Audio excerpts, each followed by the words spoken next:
కేంద్ర ప్రభుత్వం 2025-2026 సంవత్సరాలకు గాను ప్రవేశపెట్టిన బడ్జెట్ను సవరించాలని డిమాండ్ చేస్తూ సిఐటియు రైతు సంఘం వ్యవసాయ కార్మిక సంఘాల ఆధ్వర్యంలో కేంద్ర ప్రభుత్వ బడ్జెట్ కార్మిక కర్షకులపై ప్రభావం అనే అంశంపై మంథనిలో సెమినార్ నిర్వహించారు। ఈ కార్యక్రమానికి ముఖ్య అతిథిగా సిఐటియు జిల్లా కార్యదర్శి ఎర్రబెల్లి ముత్యంరావు హాజరయ్యారు।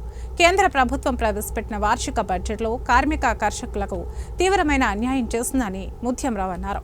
కార్మికుల కనీస వేతనం 26,000 ఇవ్వాలని, కార్మికులను యజమానులకు బానిసలుగా మార్చేటువంటి 4 లేబర్ కోర్టులను రద్దు చేయాలని డిమాండ్ చేశారు।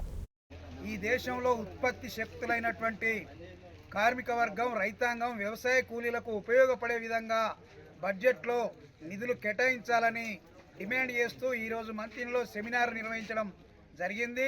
ఇందులో ప్రధానంగా కార్మికులకు నెలకు కనీస వేతనం 26,000 రూపాయలు ఇవ్వాలి, కార్మికులను యజమానులకు బానిసలుగా మార్చేటువంటి 4 లేబర్ కోడ్లను రద్దు చేయాలని, ప్రభుత్వ రంగ సంస్థలను ప్రైవేటు చేయకూడదని, అదేవిధంగా రైతాంగానికి పండించినటువంటి పంటకు కనీస మద్దతు ధర అన్ని పంటలకు కల్పించాలని, ఎరువులు, విత్తనాలు, పురుగుల మందులకు ఇంకా సబ్సిడీతో రాయితీతో కూడినటువంటి అందించాలని, వ్యవసాయ కార్మికులకు 100 రోజుల పనిని 200 రోజులకు చేయాలని, రోజు కూలి 600 చేయాలని, ఆ 100 రోజుల పనిని పట్టణ ప్రాంతాలకు కూడా విస్తరింపజేయాలని ఇట్లాంటి డిమాండ్లతోటి ఈ కార్యక్రమాన్ని నిర్వహిస్తూ ఉన్నాం।